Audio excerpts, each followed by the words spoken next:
Welcome to our channel where we convey the developments in the world. Please don't forget to like the video and subscribe to the channel. Iran plans to supply Russia with hundreds of drones for its war in Ukraine, some with combat capabilities, a U.S. official has said.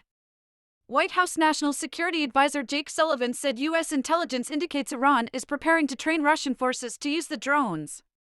He added that it is not clear if Iran has already delivered them.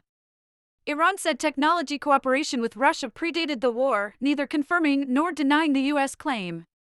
There have been no particular developments in this regard recently. Iranian Foreign Ministry spokesman Nasser Kanani Chafi was quoted as saying by Iranian news agency Fars, "Drones have played a vital role in the war for Ukraine and Russia.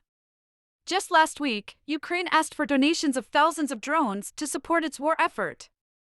Both sides used them to detect enemy positions and then help direct and correct their own artillery fire at a target." Mr. Sullivan added that information received from the United States supported the view that Russia's attack on eastern Ukraine had come at the expense of maintaining its own weapons. He also noted that Iranian drones had previously been used by Yemeni Houthi rebels to attack Saudi Arabia. His comments came ahead of U.S. President Joe Biden's visit to Israel and Saudi Arabia this week. Neither country has so far joined the sanctions against Russia for the war in Ukraine.